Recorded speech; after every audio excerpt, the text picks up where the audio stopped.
اعوذ باللہ من الشیطان اللعین الرجیم بسم اللہ الرحمن الرحیم الحمد للہ رب العالمین والعاقبۃ للمتقین والجنۃ للمؤمنین والنار للمنافقین الحمد للہ الذی جعلنا من المتمسکین بولایت علی بن ابی طالب و اولادہ المعصومین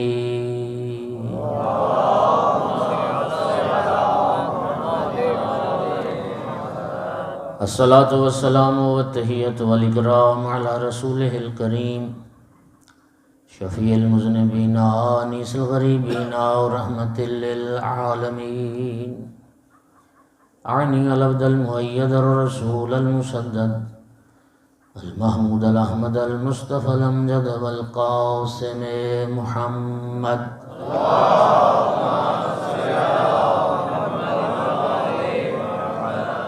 ثم الصلاة والسلام والتحیۃ والاکرام علی آلہ الطیبین الطاہرین المعصومین المنتجبین المنتخبین اما بعد فقال سبحانہ وتعالی فی کتابہ المجید بسم اللہ الرحمن الرحیم یا ایہا الرسول بلغ ما انزل الیک من ربک فإن لم تفعل فما بلغت رسالتہ واللہ یعصمک من الناس وقال رسول اللہ صلی اللہ علیہ وآلہ وسلم ولایت علی ولایت اللہ وحبہ عبادت اللہ واتباعہ فریضۃ اللہ واولیاؤہ اولیاء اللہ وعداؤہ وعداء اللہ وحربہ حرب اللہ وسلمہ سلم اللہ صلوات۔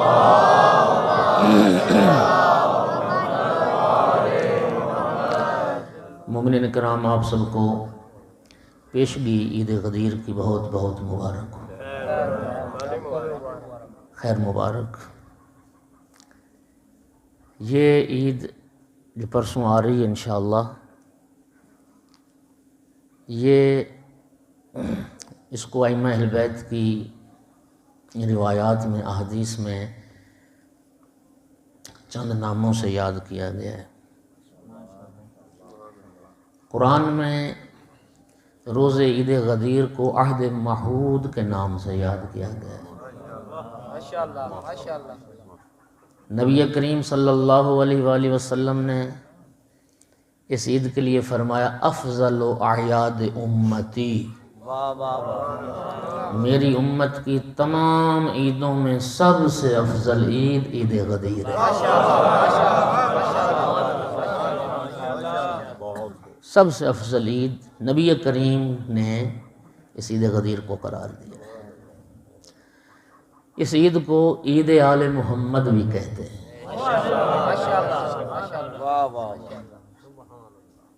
اور اس عید کو عید ولایت بھی کہتے ہیں۔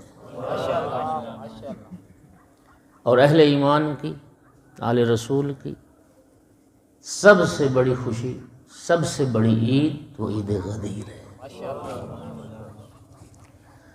اور روز عید غدیر 18 ذی الحج بہت افضل دن ہے۔ آپ اس کی فضیلت کا اندازہ امام جعفر صادق علیہ السلام کی اس حدیث سے لگائیں، بڑی خوبصورت حدیث ہے۔ چھٹے امام نے فرمایا کہ اگر کوئی یہ پوچھے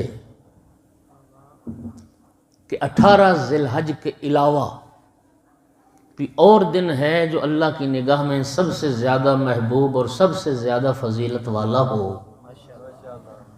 تو امام نے 3 بار اللہ کی قسم کھا کے فرمایا لا واللہ لا واللہ لا واللہ۔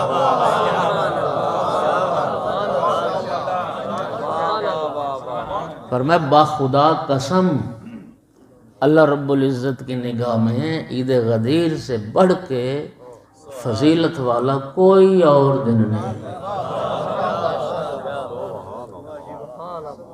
خالق کی نگاہ۔ اور الحمدللہ اللہ تعالیٰ ہر مومن کو عید غدیر نصیب کرے، لیکن عید کو عید کے طور پہ اللہ ہمیں توفیق دے کہ ہم عید منائیں۔ جس طرح پیغمبر اور آل پیغمبر اس عید کو عید دیکھنا چاہتے ہیں، سچی بات یہ ہے کہ ہم اس طرح سے مناتے نہیں ہیں۔ توجہ کر رہے ہیں یا نہیں کر رہے؟ ائمہ کی نگاہ میں عید غدیر کے جو اعمال ہیں، اس عید غدیر کا ایک نام ہے یوم تہنیت، یوم تبریک، جس دن مومن کو مبارکباد دے، مبارک پیش کرے۔ یہ مبارکبادی کا دن ہے، یہ مبارک کا دن ہے، لیکن کیا کیا جائے کہ وہ کسی شاعر نے کیا خوب کہا تھا، خون میں ڈوبے ہوئے ہیں آج بھی مظلوم دو، خون میں ڈوبے ہوئے ہیں آج بھی مظلوم دو، ایک ابو طالب کا ایماں ایک اعلان غدیر۔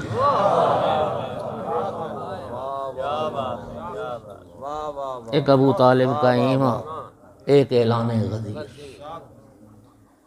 سامعین گرامی، عید غدیر،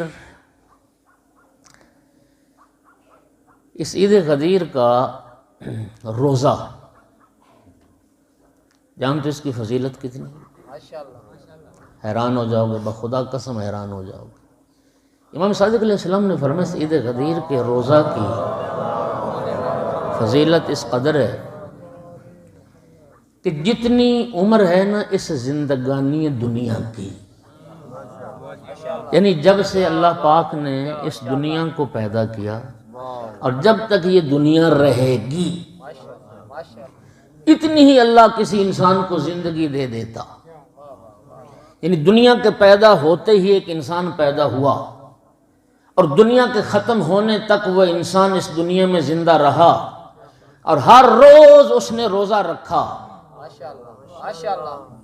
دنیا کی زندگی کی مقدار جتنی بھی، اس برابر بھی اگر کوئی روزہ رکھے، ایک غدیر کا روزہ ساری زندگانی دنیا کے روزے سے بھی افضل۔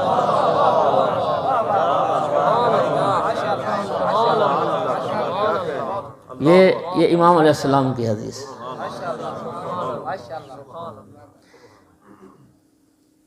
روزے عید غدیر، روزے شکر تشکر کا دن ہے، کس بات پر کہ اللہ رب العزت نے علی جیسا مولا عطا فرمایا۔ ایک صلوات تو پڑھ دو سارے حضرات۔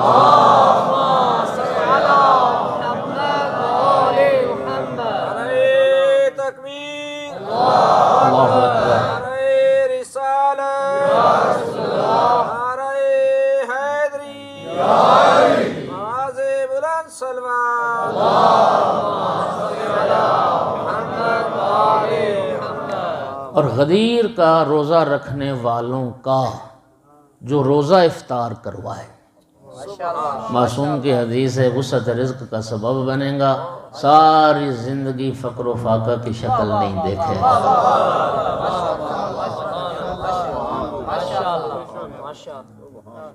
اور عید غدیر والے دن بڑا میں ذمہ داری کے ساتھ عرض کر رہا ہوں، ہمیشہ ہی کوشش کرتا ہوں، 1 درہم راہ ولایت امیر المومنین 18 ذی الحج عید غدیر والے دن 1 درہم جس نے خرچ کیا،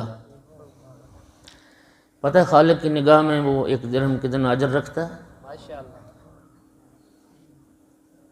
خالق کی نگاہ میں 10 لاکھ درہم خرچ کرنا راہ خدا میں اتنا اجر رکھتا ہے 1 درہم۔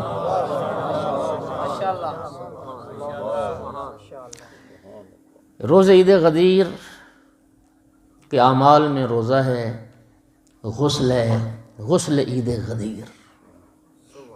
اس دن زیارت امیر المومنین علیہ السلام پڑھی جائے، مولا علی علیہ السلام کی روزہ غدیر کی ایک مستقل الگ زیارت ہے، باب زیارات میں۔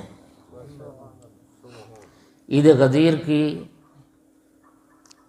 روز عید غدیر 2 رکعت نماز بھی ہے جس کا بہت بڑا اجر و ثواب درج ہے۔ عید غدیر والے دن نئے لباس پہنے جائیں، عید غدیر والے دن نیا جوتا پہنا جائے، عید غدیر والے دن خوشبو عطریات کا استعمال کیا جائے۔ عید غدیر والے دن مومن مومن سے مصافحہ کرے، عید غدیر والے دن مومن مومن کو مصافحہ بھی کرے، ملے بھی، اور یہ جملہ کہہ کے ملے، الحمدللہ الذی جعلنا من المتمسکین بولایت علی بن ابی طالب ورائن۔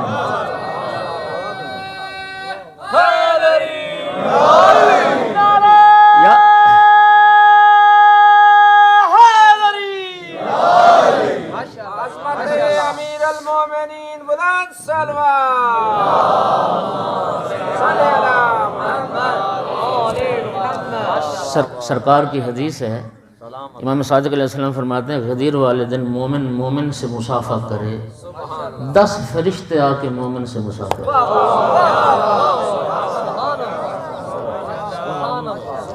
فرشتے اس مومن کی زیارت کے لیے اترتے، ایک دوسرے کی زیارت کے لیے جانا، اچھا عمدہ لباس پہننا، اہل و عیال پہ خرچ کرنا، یہ وسعت رزق کا بہت بڑا عمل ہے۔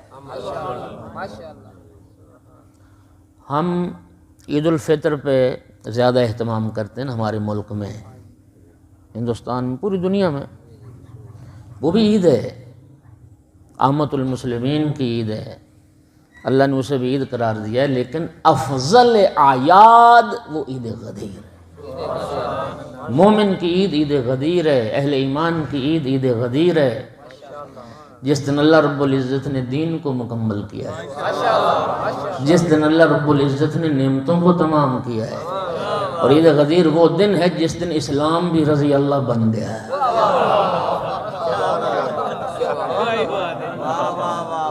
اس کا یہی معنی ہے رضیت لکم الاسلام دینا، اس کا یہی معنی ہے کہ آج میں دین اسلام پر راضی ہو گیا، تو جس سے اللہ راضی ہے اسی کو عربی میں کہتے ہیں رضی اللہ۔ صلوات تو پڑھ دو۔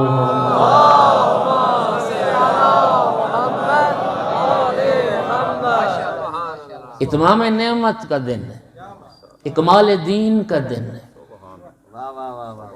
اور مومنین کرام عمدہ لباس پہنو، اچھا لباس پہنو، مبارکبادی پیش کرو، مومن مومن کی زیارت اور دیدار کے لیے جائے۔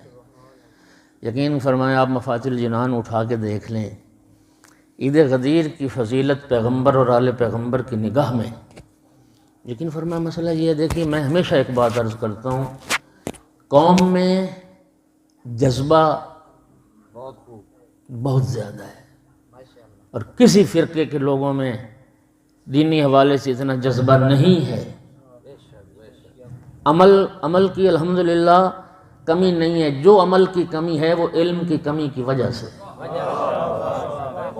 کیا خیال ہے میرے بھائی؟ عمل تو علم کے نتیجے میں ہوتا ہے نا، علم ہوگا تو عمل ہوگا، علم ہی نہیں ہوگا تو عمل کہاں سے ہوگا؟ ایک عمل آپ کو بتایا ہی نہیں گیا، ایک عمل آپ نے آپ تک پہنچا ہی نہیں، تو پھر عمل کہاں سے کریں؟ تو پہلی چیز علم ہے، علم آتا ہے تو عمل بھی آتا ہے۔ اصل چیز یہ ہے کہ علم کی کمی ہے، علم کی،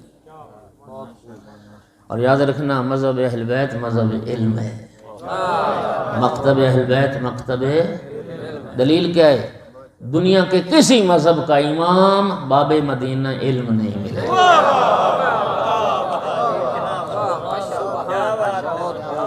دنیا کے کسی مذہب کا امام باقر العلوم نہیں ملے گا۔ اللہ نے ہمیں وہ امام عطا فرمائے، شہر علمی کا، شہر پیغمبر کے علم کا، پیغمبر علم کا شہر ہیں، شہر علم کا، انا مدینۃ العلم۔ بات یاد آ گئی آپ کے حسن سماعت کو دیکھتے ہوئے، مجھے جہاں تک یاد آ رہا ہے میں ایک بار پہلے آیا ہوں یہاں پہ، ضامن شاہ مرحوم، خدا ان کی روح کو شاد کرے، مالک ان کو مولا علی علیہ السلام کی شفاعت نصیب فرمائے، بزرگ سید بزرگوار تھے، ان کی شادی روح کے لیے ایک صلوات پڑھ دیں سارے حضرات۔ اور جہاں تک مجھے یاد آ رہا ہے غالباً وہ مجلس بھی مولا امیر علیہ السلام کی شہادت کی مجلس تھی، ماہ رمضان میں آئے تھے، جی 21 رمضان۔ ابن ابی الحدید معتزلی کا نام آپ نے سنا ہے بطفیل مجالس، نہج البلاغہ کی شرح لکھی 20 جلدوں میں۔ انہوں نے اپنی شرح نہج البلاغہ میں یہ روایت نقل کی ہے، ابن عباس سے کسی نے پوچھا کہ تیرا لقب ہے حبر الامت، آپ جانتے ہیں امت پیغمبر کا عالم عبداللہ ابن عباس کو کہا گیا ہے، رسول اللہ کی امت کا عالم ابن عباس۔ ابن عباس سے کسی نے پوچھا تو حبر الامت ہے، تیرے علم کی مولا علی کے علم سے کیا نسبت؟ میں روایت کا ذمہ دار ہوں۔ ابن عباس کہنے لگے تو میرے علم کی بات کرتا ہے، علمی و علم اصحاب محمد کا قطرۃ من 7 ابحر، کہتا ہے میرا علم بھی شامل کر، تمام صحابہ پیغمبر کا علم بھی شامل کر لے، ہم سب کا علم ایک قطرہ ہے، علی کا علم 7 سمندر ہے۔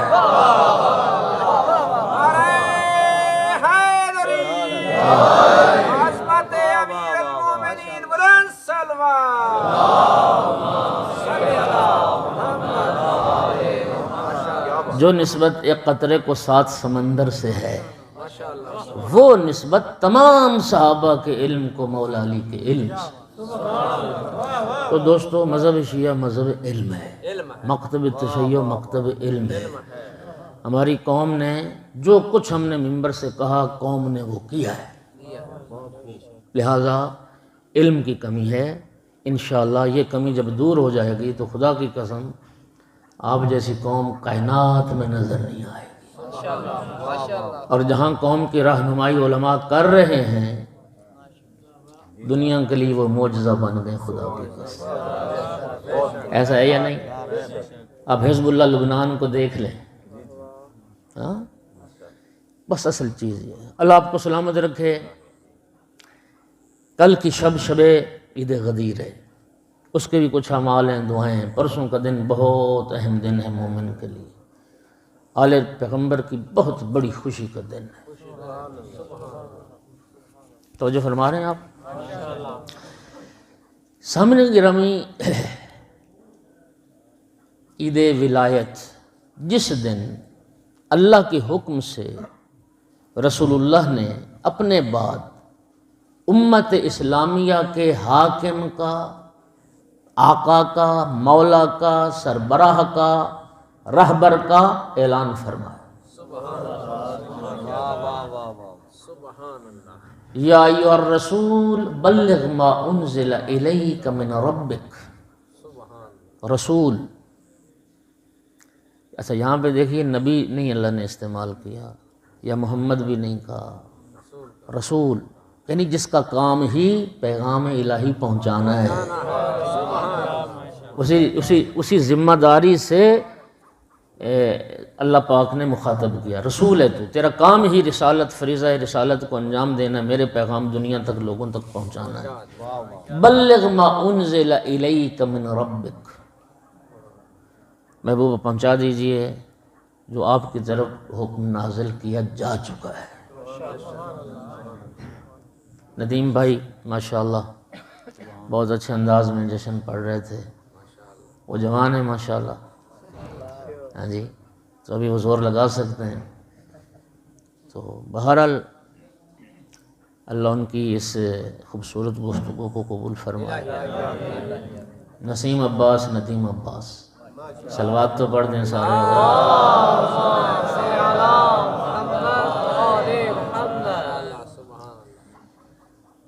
سامنے گرامی، آخری حج پیغمبر کا، یہ آخری حج جو کہا جاتا ہے نا، یہ ایک وہ کہتے ہیں نا کہ عام ہو گیا، ورنہ نبی پاک کا حج ایک ہی ہے، پہلا حج بھی وہی ہے اور سرکار کا آخری حج بھی وہی ہے۔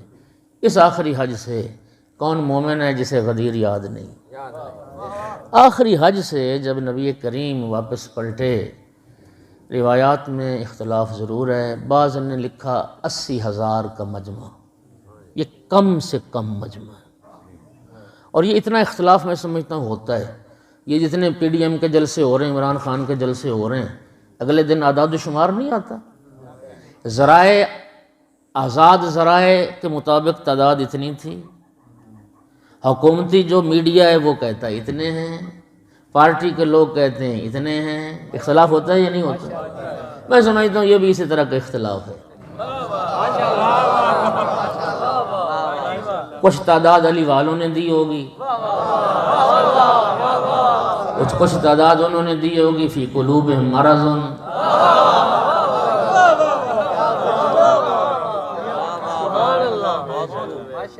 کسی نے کہا 90,000 کا مجمع تھا، کسی نے کہا نہیں کہ 1 لاکھ کا مجمع تھا، ایک نے کہا نہیں 1,12,000 تھے، اور ایک روایت یہ ہے کہ 1,24,000 تھے۔ تو جتنا بھی تھا ہزاروں میں۔ اب آپ ذرا سوچئے، اتنا لمبا قافلہ جس میں 1,00,000 افراد نبی کریم کے ساتھ چل رہے تھے جی، تو وہ کافی لمبے پھیلا ہوا تھا راستے پر، کافی لمبے راستے پر۔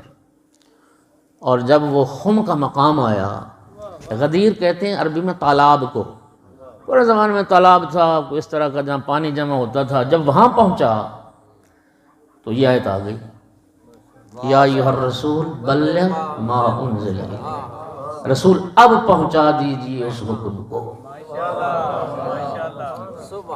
اور اس حکم کی اہمیت یہ ہے کہ پروردگار نے آگے یہ بھی فرما دی لم تفعل، یہ فریضہ رسالت ادا نہ کیا، لم تفعل، پھر کیا فرمایا فما بلغت رسالت، آپ نے پھر رسالت پہنچائی ہی نہیں، ساری رسالت موقوف ہے اس ایک پیغام پر، یہ پہنچایا تو رسالت کو پہنچایا، یہ نہ پہنچایا تو رسالت کو پہنچایا ہی نہیں۔ جب یہ آیت آ گئی اور ساتھ پروردگار نے حوصلہ بھی دے دیا، گھبرانے کی ضرورت ہی نہیں، منافقوں سے مت ڈرو، واللہ یعصمک من الناس، اللہ تمہاری حفاظت کرنے والا ہے، اللہ بچائے گا تمہیں لوگوں کے شر سے، اور اللہ کافروں کو ہدایت نہیں کرتا ہے۔ پہنچا دیں۔ نبی کریم نے قافلہ روکنے کو حکم دیا، سواریاں رکیں، اب ظاہر اتنا لمبا قافلہ تھا، جناب بلال سے کہا حی علی خیر العمل کی اذان دو۔ اب آیا حی علی خیر العمل کب سے شروع ہوا؟ حی علی خیر العمل کی صدا بلند کرو، حی علی خیر العمل کیا معنی؟ آؤ سب سے اچھے عمل کی طرف، آؤ سب سے بہترین عمل کی طرف۔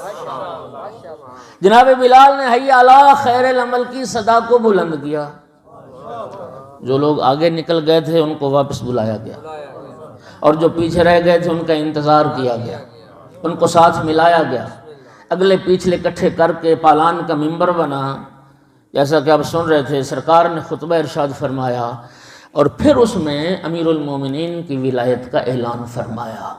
یہ میرا جملہ نہیں، علامہ علی نقی کا جملہ ہے، وہ فرماتے ہیں حی علی خیر العمل کی اذان کے بعد امیر المومنین کی ولایت کا اعلان کروانا، یہ معلوم ہوا کہ خالق کی نگاہ میں کوئی بہترین عمل ہے تو ولایت علی پہ اکٹھے ہونا ہے۔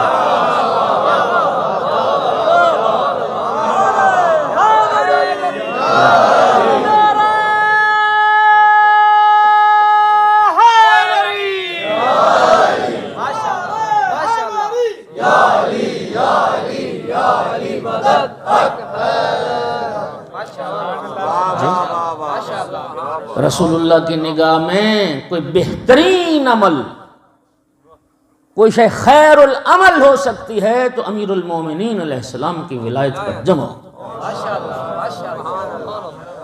یار 1.25 لوگ تھے کہ یہ آگے بڑھ گئے کہ پیچھے رہ گئے، نبی کریم نے سب کو اکٹھا کیا۔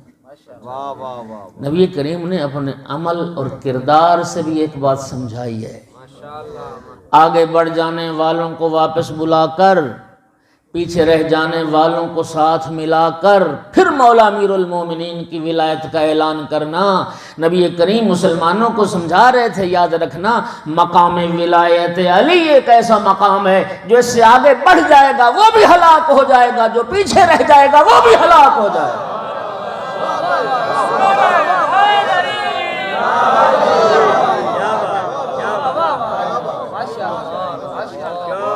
جو آگے بڑھ جائے گا وہ بھی ہلاک ہو جائے گا، جو پیچھے رہ جائے گا وہ بھی ہلاک ہو جائے گا۔ سرکار دو عالم نے پھر ایک مفصل طویل خطبہ پڑھا ہے۔ یہ جو حدیث غدیر پڑھی جاتی ہے نا، یہ اس نبی کریم کے اس طولانی خطبے کا ایک لائن ہے، ایک سطر ہے۔ پورا جو لمبا تفصیلی خطبہ ہے وہ نہیں پڑھا جاتا ہے۔ پلان کا ممبر بنا، ممبر سے اس لیے بنایا جاتا ہے کہ بلندی تک پہنچیں اور سارا مجمع دیکھے سنیں۔ نبی کریم کے خطبات تو مسلمانوں نے بہت سنے، ابھی عرفات سے بھی خطبہ سن کے آ رہے ہیں، توجہ ہے۔ اور یہ مجمع ایک ایسا مجمع ہے کہ خدا کی قسم ایسا مجمع شاید نبی پاک کی زندگی میں نہ اس سے پہلے کوئی ملا نہ اس کے بعد ملا۔ اور یہ میں نہیں کہہ رہا، یہ امام صادق علیہ السلام کے جملے، امام محمد باقر علیہ السلام کی حدیث ہے۔ سرکار فرماتے ہیں ما نودی بشین کما نودی بالولایا۔ نبی کریم نے 23 سال کے عرصے میں سارا دین پہنچایا یا نہیں؟ بولو۔ ہماری جو فقہ ابواب ہیں، کتاب الطہارت سے لے کر کتاب حدود و دیات تک، سارا دین 23 سالوں میں نبی کریم نے پہنچایا۔ امام محمد باقر علیہ السلام فرماتے ہیں ما نودی بشین، نماز پہنچائی، روزہ پہنچایا، حج پہنچایا، کر کے دکھایا، آ رہے ہیں تازہ حج کر کے، زکوٰۃ کے مسائل، طہارت کے مسائل، نکاح، طلاق، میراث، دیات، ساری شریعت پہنچائی رسول اللہ نے۔ امام باقر فرماتے ہیں ما نودی بشین کما نودی بالولایا، کسی حکم خدا کو پہنچانے کے لیے اتنا اہتمام نہیں کیا گیا جتنا اہتمام ولایت علی کو پہنچانے کے لیے کیا۔ حکم نماز پہنچانے کے لیے تو 1.25 لاکھ کا مجمع اکٹھا نہیں کیا گیا، بولیے۔ زکوٰۃ کا حکم پہنچانے کے لیے تو اتنا بڑا مجمع اکٹھا نہیں کیا گیا اور اتنا اہتمام نہیں کیا گیا۔ خطبات تو پیغمبر گرامی کے سنتے تھے، توجہ چاہ رہا ہوں۔ اور یہ غدیر ایک ایسا چوراہا تھا، ایسا راستہ تھا، 4 راستے نکلتے تھے وہاں سے۔ ہاں جی، یمن والے ادھر گئے اور مدینے والے ادھر گئے اور باقی ملک والے ادھر گئے، تو یہ ایسی صورتحال تھی۔ نبی پاک پلان کا ممبر بنا، بلندی پہ پہنچے، خطبات تو سنے تھے، لیکن آج جو نبی خطبہ دے رہے ہیں نا، اس خطبہ کی حیثیت بڑی مختلف ہے، اس لیے کہ آج نبی خطبہ دے رہے ہیں اور ساتھ پہلو میں مولا علی بیٹھے ہیں۔ امیر المومنین علیہ السلام ساتھ تشریف فرما ہے۔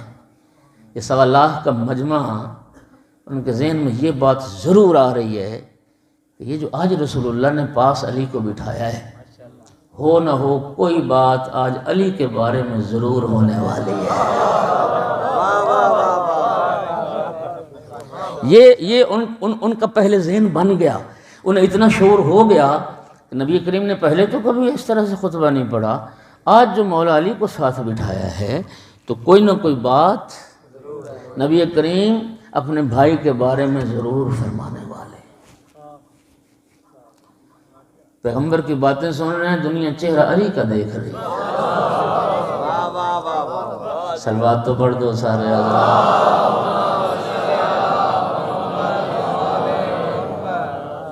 سامعین گرامی، وہ عظیم چہرہ ہے کہ جس کی طرف نگاہ کرنا بھی عبادت ہے خدا۔ سرکار نے ایک لمبا طولانی خطبہ پڑھا جس میں سرکار نے اپنی رحلت کی خبر دی۔ میں عنقریب تم سے رخصت ہونے والا ہوں۔ کبھی کسی سال بھی جبرائیل اتنی بار میرے پاس نہیں آیا جتنا اس سال میرے پاس آیا ہے۔ اور مجھے ان قریب میرے رب کا بلاوا آنے والا ہے۔ یہ جو حدیث ثقلین ہے، یہ حدیث ثقلین چند مقامات پر نبی کریم نے امت کے سامنے اس حدیث کو دہرایا ہے۔ ام المومنین ام سلمہ کے گھر میں بھی یہ حدیث ثقلین پڑھی گئی، مسجد نبوی میں بھی حدیث ثقلین پڑھی گئی، اور خطبہ غدیر میں بھی حدیث ثقلین پڑھی گئی۔ انی تارک فیکم الثقلین، میں ان قریب جا رہا ہوں، میں دو گراں قدر چیزیں، اللہ کی کتاب اور میری اطرت جو میرے اہل بیت ہیں، ایک ضمانت تم دے دو، ایک ضمانت میں دیتا ہوں۔ تم یہ ضمانت دو، ما ان تمسکتم بہما، ضمانت دو کہ قرآن اور اہل بیت کے دامن سے وابستہ رہو گے، مضبوطی سے پکڑے رہو گے، میں محمد ضمانت دیتا ہوں، لن تضلوا بعدی ابدا، قیامت تک گمراہی سے بچ جاؤ۔ تمسک کی ضمانت تم دو، تمہاری ہدایت کی ضمانت میں دیتا ہوں۔ اس کے آخر میں پھر سرکار نے صحابہ کرام سے، مسلمانوں سے اقرار لیا، الست اولیٰ بکم من انفسکم، بتاؤ مسلمانوں، کیا میں تمہاری جانوں سے، تمہارے نفوس سے تم پر زیادہ اولویت نہیں رکھتا؟ سنیے میں کیا عرض کر رہا ہوں، اولیٰ بالتصرف، تمہاری جان میں مجھے تم سے زیادہ حق تصرف حاصل ہے یا نہیں ہے؟ پہلے میں یہ سمجھا دوں کہ اولیٰ بالتصرف کا کیا مطلب۔ دیکھیے، یہ میری جان جسے میں اپنی جان سمجھتا ہوں، یہ میری نہیں ہے، نہ یہ بدن میرا ہے، نہ یہ جان میری ہے۔ یہی وجہ ہے، شریعت کی روح سے عرض کر رہا ہوں، انسان کے لیے اپنے کسی بدن انسانی کا کوئی عضو، کوئی حصہ کاٹنا، جدا کرنا حرام ہے، جائز نہیں ہے۔ تجھے حق نہیں ہے تو اپنی انگلی کاٹ لے، تو نے نہیں بنائی، رب نے بنائی ہے۔ تجھے حق نہیں اپنی ٹانگ کاٹ لے، تو نے نہیں بنائی، رب نے بنائی ہے۔ نہ تو اپنے بدن میں تصرف طاقت رکھتا ہے، اور نہ تجھے شریعت یہ حق دیتی ہے کہ تو خودکشی کر لے۔ تو اپنی زندگی کو ختم بھی نہیں کر سکتا، زہر پینے کی اجازت نہیں ہے، اپنے آپ کو فائر مارنے کی اجازت نہیں ہے، ٹرین کے آگے لیٹنے کی اجازت نہیں ہے، دریا نہر میں کودنے کی اجازت نہیں ہے۔ یہ زندگی، یہ بدن، یہ روح، یہ اللہ کی امانت ہے تیرے پاس، یہ جان اللہ کی امانت ہے تیرے پاس۔ تو اس جان کو اپنی مرضی سے ختم کرے گا تو یاد رکھ، یہ بن جائے گی ہلاکت ابدی،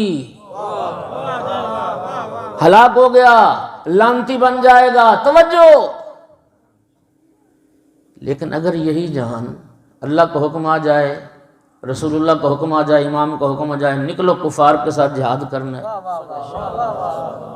توجہ، نکلو کفار کے ساتھ جہاد کرنا ہے، مشرکین سے لڑنا ہے، تو سامعین گرامی، پھر امام اور نبی کے حکم پر میدان جہاد میں جا کر اگر تیری موت آ گئی تو اللہ اس موت کو ہلاکت نہیں، حیات جاودانی میں تبدیل کر دیتا ہے۔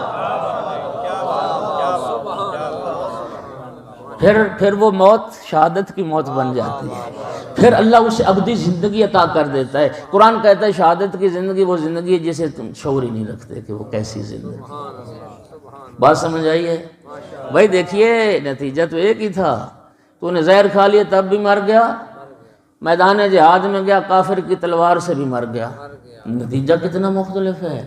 مرضی سے مرا، ہلاکت جہنمی ہو گیا، اور اگر میدان جہاد میں جا کے موت پائی، حیات ابدی کا حقدار ہو گیا، جنت کا وارث ہو گیا۔ اللہم صلی اللہ علیہ وسلم۔ اب سمجھ آئی؟ میدان جہاد، حیات ابدی، اور پتہ نہیں کتنے لوگ غور کرو گے، آپ کے لیے چھوڑ رہا ہوں، اس لیے میدان جہاد سے فرار کرنا حرام ہے۔ صلوات تو پڑھ دو سارے حضرات۔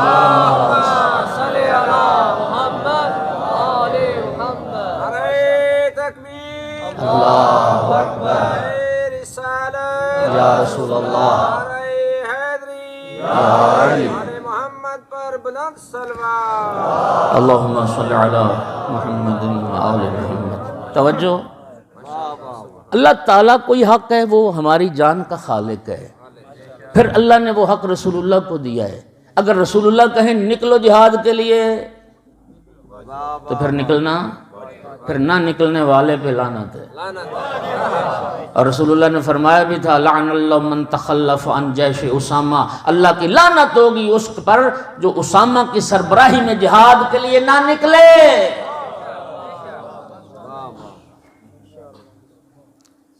اصل میں نا اشعار ہوں یا تقریر ہو، وہ سامع لطف اس وقت لیتا ہے جب اس کے پلے کچھ ہو۔ جسے نہ اسامہ کا پتہ، نہ جیش اسامہ کا پتہ، نہ مخالفت کرنے والوں کا پتہ، وہ کیا حالت ہے۔ صلوات پڑھ دو محمد و آل محمد کی ذات کو۔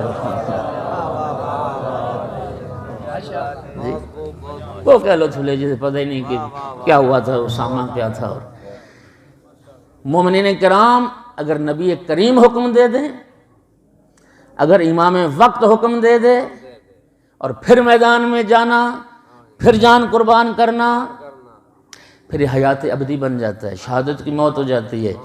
اللہ نے اپنے نبی کو، امام کو یہ حق دیا ہے،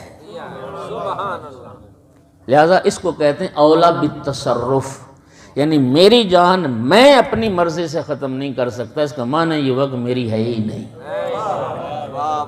یہ کس کی ہے؟ اللہ کی دی امانت ہے تیرے میرے پاس، اس کی مرضی کے بغیر تو اس میں تصرف نہیں کر سکتا، لیکن اللہ کا رسول کر سکتا ہے، امام وقت کر سکتا۔ اقرار لیا، کیا میں تم میں سے اولا بالتصرف نہیں؟ سب صحابہ نے بیک زبان کا قالو بلا یا رسول اللہ، یا رسول اللہ بے شک آپ ہماری جانوں پر حق حکومت رکھتے ہیں، آپ حاکم ہیں ہماری جانوں کے، توجہ، بے شک آپ اولا بالتصرف ہیں۔ جب لے لیا نا اقرار، اب فرمایا یا علی اٹھو،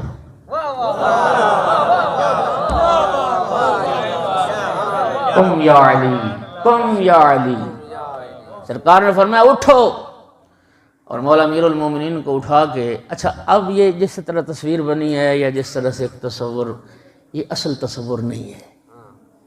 میں علامہ علی نقی کی بات کر رہا ہوں، ایک ذمہ دار مجتہد تھے، فقیہ تھے، بہت اعلیٰ خطیب تھے۔ وہ فرماتے ہیں کہ تحقیق یہ ہے کہ مولا علی علیہ السلام کو رسول اللہ نے اپنے آگے کھڑا کیا، مولا علی رسول اللہ کے سامنے، اور پچھلی طرف سے مولا علی کے یہ دونوں بازو بلند کیے، اور دونوں بازو بلند کر کے فرمایا من کنت مولاہ فہذا،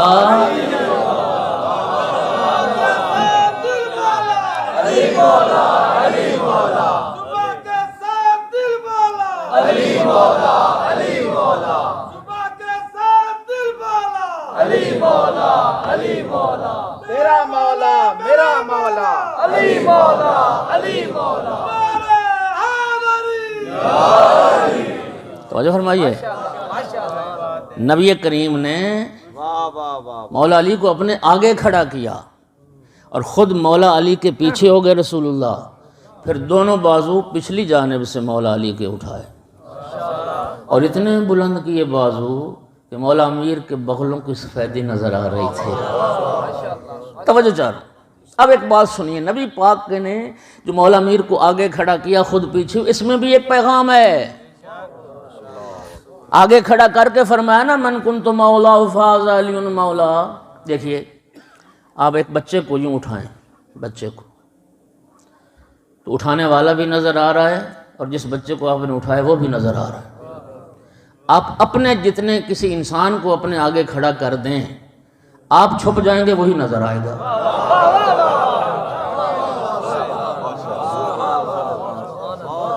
اپنے جیسے جوان انسان کو اپنے آگے کھڑا کر دیں تو آپ چھپ جائیں گے، وہ نظر آئے گا۔ نبی کریم نے زبان سے بھی فرمایا اور ایک پریکٹیکل عمل کر کے بھی دکھایا۔ سرکار نے عمل سے یہ دکھایا جب میں چھپ جاؤں تو پھر علی کو یاد رکھنا، اور زبان سے فرمایا من کنت مولاہ فہذا علی۔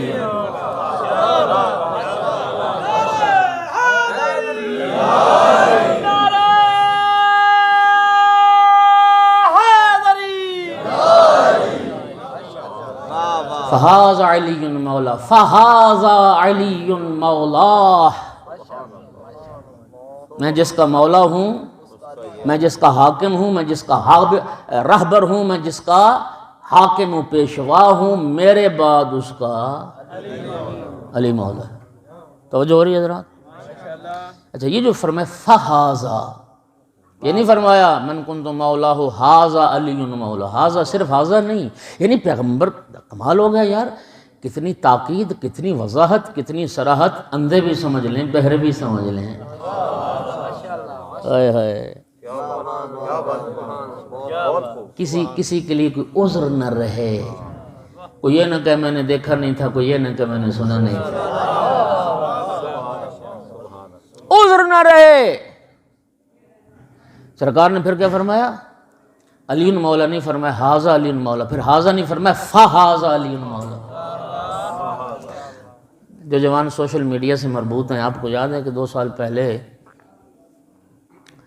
ایک نہ بڑی بحث وائرل ہوئی تھی، ایک ملا کا کراچی سے فیس بک پہ بڑا وائرل ہوا تھا۔ وہ کہتا تھا یہ شیعہ جو اذان دیتے ہیں نا، علی ولی اللہ والی اذان، کہتے ہیں یہ تبرہ کرتے ہیں۔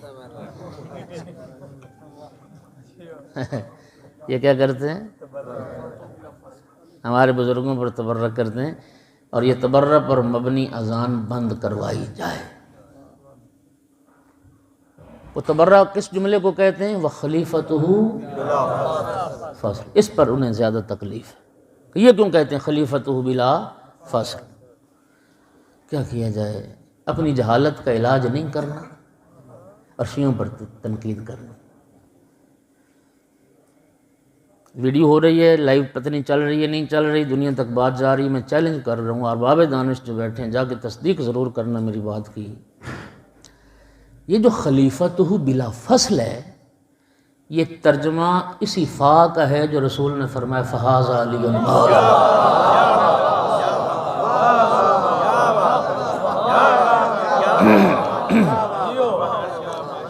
یار جس نے مدرسے میں عربی صرف نحو کی ابتدائی 2 کتابیں بھی پڑھی ہوں، اس کو یہ بات سمجھ میں آئے گی۔ یہ جو فا ہے نا، فا یہ تصریح کے لیے، صورت کے لیے، فوراً کے معنی میں، صورت کے معنی میں، تصریح کے لیے، فوراً۔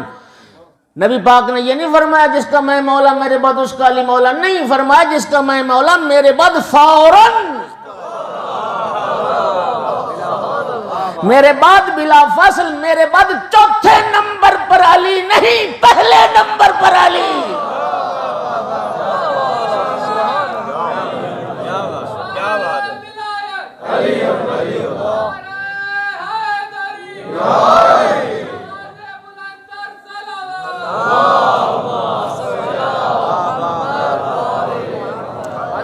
چوتھے نمبر پر نہیں، پہلے نمبر پر علی۔ فہذا علی مولا، یہ علی فوراً میرے بعد علی مولا، فوراً میرے بعد علی مولا۔ جب ولایت کا اعلان کر دیا نا، تو نبی کریم نے ایک بڑی خوبصورت دعا مانگی، وہ آپ کے لیے بھی ہے اور قیامت تک آنے والے ہر علی والے کے لیے۔ وہ دعا کیا ہے؟ اللہم وال من والہ، میرا اللہ تو بھی اس سے محبت کر جو علی سے محبت کر، وعاد من عاداہ، تو بھی اسے دشمن رکھ جو علی کو دشمن رکھے، وانصر من نصرہ، تو اس کا مددگار بن جو علی کا مددگار بنے، وخذل من خذلہ، میرا اللہ جو علی کو رسوا کرنے کی کوشش کرے پروردگارہ تو اس کو ذلیل و رسوا کر دے۔ اور پھر سنیے، گھبرا تو نہیں نہ رہے حضرات، پکی بات ہے، ایک صلوات پڑھ دیں سارے حضرات۔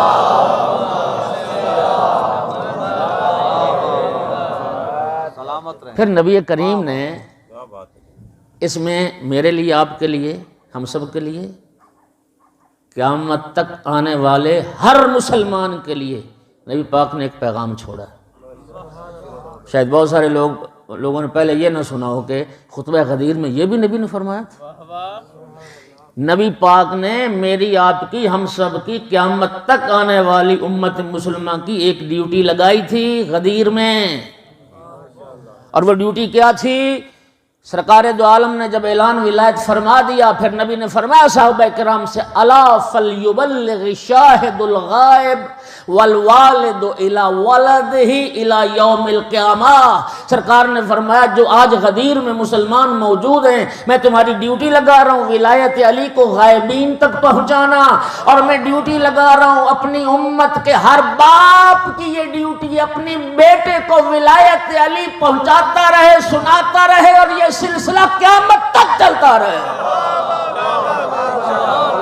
نعرہ تکبیر، اللہ اکبر، نعرہ رسالت، نعرہ حیدری، یہاں تک کہ قیامت آ جائے ہر باپ اپنے بیٹے تک، اپنی اولاد تک امیر المومنین کی ولایت کو پہنچائے۔ اس کا معنی کیا بنا؟ اس کا معنی یہ بنا کہ رسول اللہ صلی اللہ علیہ وآلہ وسلم نے اپنی امت کے ہر فرد کو مبلغ ولایت علی بنا دیا، ہر فرد کو مبلغ ولایت علی بنا دیا۔ ولایت کا اعلان ہو گیا، اب سرکار نے حکم دیا علی کی بیعت کرو، اور امیر المومنین کہہ کے بیعت کرو، اور مولا امیر المومنین کے خصوصیات میں سے، امتیازات میں سے یہ امتیاز ہے، امیر المومنین کا لقب صرف مولا علی کے لیے، یہ امیر المومنین صرف مولا علی علیہ السلام کا لقب ہے، یہ مولا علی کا امتیاز ہے۔ خیمے لگے، امیر المومنین کے لیے خیمہ لگا، اور اصحاب بھی، صحابیات بھی، سب نے بیعت کی، سب نے۔ صحابیات کے لیے طریقہ کیا تھا؟ وہی جس طریقے سے رسول اللہ مستورات سے بیعت لیتے تھے۔ پانی کا تشت رکھا گیا، ایک طرف سے مولا علی نے ہاتھ رکھا، دوسری طرف مستورات اسی پانی میں ہاتھ رکھتی تھی۔ توجہ۔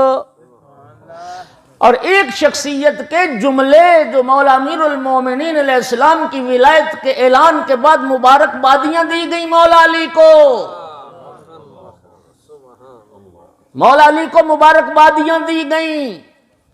عالم اسلام کی ایک جلیل المرتبت شخصیت ہیں، انہوں نے جناب امیر کے سامنے آ کے ایک جملہ کا جسے تاریخ نے محفوظ کیا، شیعہ سنی تاریخوں میں محفوظ ہے، بخن بخن لک یبن ابی طالب لقد اصبحت مولاي ومولا كل مؤمن ومؤمنہ۔ اے ابو طالب کا بیٹا، مبارک ہو، مبارک ہو، آج کے بعد آپ میرے بھی مولا بن گئے، ہر مومن اور مومنہ کے مولا بن گئے۔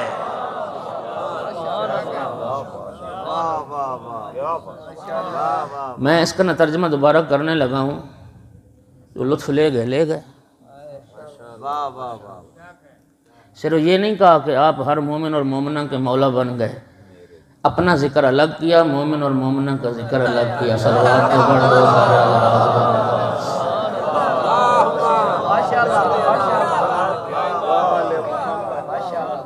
مولا ہو گئے۔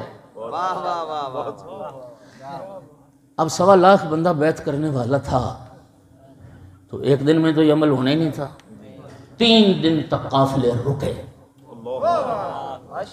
پرانے زمانے میں گھڑیاں نہیں تھیں، میسج نہیں تھے، ٹیلی فون نہیں تھا، انٹرنیٹ کا زمانہ نہیں تھا، تو منزلیں طے ہوتی تھیں، مسافروں نے، قافلوں نے، یہ ایک ٹارگٹ ہوتا تھا کہ مدینہ سے مکہ جانا ہے تو یہ سفر اتنے دنوں میں طے ہونا ہے، اور ہر روز اتنا سفر کرنا ہے، فلاں منزل پہ رکیں گے، فلاں منزل پہ رکیں گے، فلاں منزل پر رکیں گے، منزلیں طے ہوتی تھیں۔ نتیجہ یہ ہوا کہ اعلان ولایت کے بعد ہر حاجی 3 دن لیٹ پہنچا گھر۔ ہاں 3 دن لیٹ ہو گئے، 3 دن رکے رہے غدیر میں، بیعت کا مرحلہ تمام ہوا، تو پھر لیٹ کیوں گئے؟ 1.25 لاکھ صحابہ صحابیات جہاں گئے ہر گھر میں علی کا ذکر، ہر گھر میں مولا علی کا ذکر. تو مولا علی کی ولایت کا اعلان ہوا ہے، رسول اللہ نے ان کی حاکمیت کا اعلان کیا ہے، اور پھر 3 دن تک بیعت کا مرحلہ طے ہوا ہے. توجہ ہو رہی ہے ذرا؟ اور تازہ تازہ تو سن کے آ رہے تھے، غائبین تک پہنچاؤ علی کی ولایت. جو حاضرین ہیں وہ غائبین تک مولا علی کی ولایت کو پہنچائیں. سامنے میں وقت زیادہ ہو گیا ہے، مجھے احساس ہے، لیکن شکر خدا کے موسم نے ساتھ دیا ہے. اگر 2-4 باتیں اور سن لیں تو میں ممنون ہوں گا. تو آپ صلوات بلند آواز سے پڑھیں گے، مجھے احساس ہوگا کہ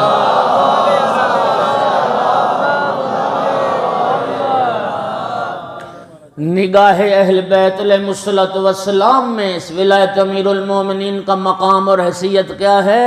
امام جعفر صادق علیہ الصلوۃ والسلام نے ارشاد فرمایا، ولایت علی احب الی من ولادت منہ.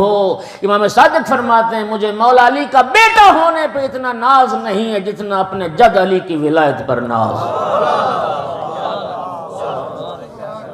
اللہ اکبر. مولا علی کا بیٹا ہونا مجھے اتنا محبوب نہیں ہے جتنی مولا علی علیہ السلام کی ولایت محبوب ہے. دلیل بڑی خوبصورت فرمایا، ولایتی لعلی فرض و ولادتی منہ فضل. علی کا بیٹا ہونا یہ فضل خدا ہے، ولایت علی فریضہ خدا.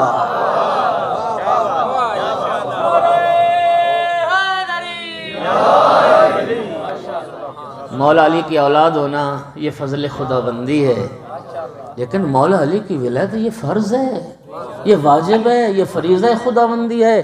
اور اگلا جملہ امام کا کیا خوبصورت سننا، فرمایا مولا علی کی اولاد میں سے ہو اور مولا علی کی ولایت کا قائل نہ ہو، اولاد ہونا کوئی فائدہ نہیں دے گا.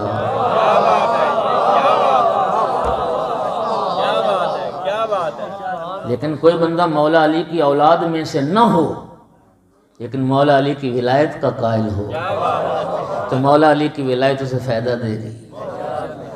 سامعین گرامی، حدیث قدسی اور 2 مصرے شہید محسن نقوی کے خان صاحب نے بھی اختتام کیا، تو میں بھی 2 شعر سنا کے اختتام کر. حدیث قدسی میں ارشاد پروردگار ہے، ولایت علی ابن ابی طالب حصنی. اللہ فرماتا ہے مولا علی علیہ السلام کی ولایت میرا مضبوط قلعہ ہے.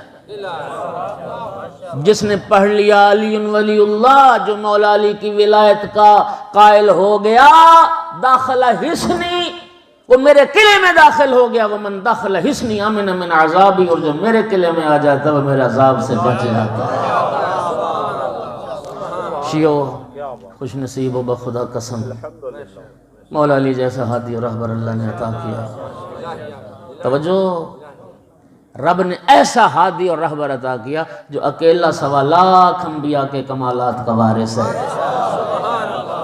ایک حدیث پیغمبر اور سنو، حدیث کا ذمہ دار، لفظوں کا ذمہ دار رسول مکرم نے فرمایا تھا، من اراد منکم ان یحیا حیاتا تشبہ حیات الانبیاء وان یموت میتتا تشبہ میتت الشہداء وان یسکن الجنان التي غرسها الرحمن فلیتول علی ابن ابی طالب. رسول اللہ نے فرمایا تم میں سے جو شخص چاہتا ہے اس کی زندگی ویسے گزرے جیسے انبیاء کی زندگی ہے، تم میں سے جو چاہتا ہے اس کو موت ویسے آئے جیسی شہداء کی موت ہے، اور تم میں سے جو چاہتا ہے اس کا گھر اس جنت میں بن جائے جس جنت کو اللہ نے خلق کیا. فرمایا ایک کام کرے، میرے بھائی علی کی ولایت کا کلمہ پڑھ لے.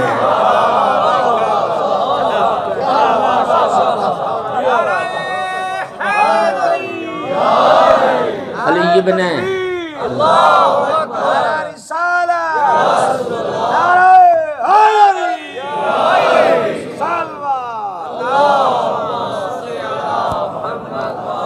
تین کام رسول اللہ فرمایا جو 3 کام چاہتا ہے، زندگی انبیاء جیسی، موت شہداء جیسی، گھر جنت میں. یہاں تو بیریا ٹاؤن میں کوئی پلاٹ دے دینا، ہم اس کا کلمہ پڑھ لیں. جنت میں گھر چاہتا ہے، 3 کام، زندگی انبیاء جیسی، موت شہداء جیسی، گھر جنت میں، علی اور اولاد علی کی ولایت کو قبول کر. ڈاکٹر شریعتی بہت بڑی ایک شخصیت گزرے ایران میں، ان کا کمال کا شیو خوبصورت جملہ ہے، اور فرماتے تھے شیو خوش نصیب ہو، اللہ نے کائنات میں ایک علی بنایا۔ شیو خوش نصیب ہو، اللہ نے کائنات میں ایک علی بنایا اور وہ تمہارے حصے میں آ گیا۔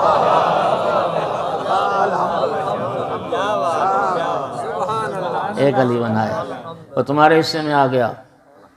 اور شہید محسن نقوی کے ان 4 مصروں پہ میری بات تمام ہو گئی، لطف لینا ہے آپ نے۔ شہید محسن نقوی نے کہا تھا، ازل سے عقل کا اندھا علی مولا کو کیا جانے۔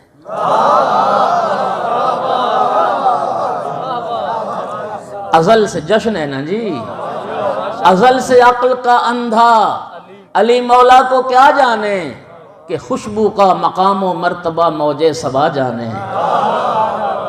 خوشبو کا مقام و مرتبہ موج صبا جانے، بس اتنی بات اپنے دل کے سمجھانے کو کافی ہے، خدا کیا ہے علی جانے، علی کیا ہے خدا جانے۔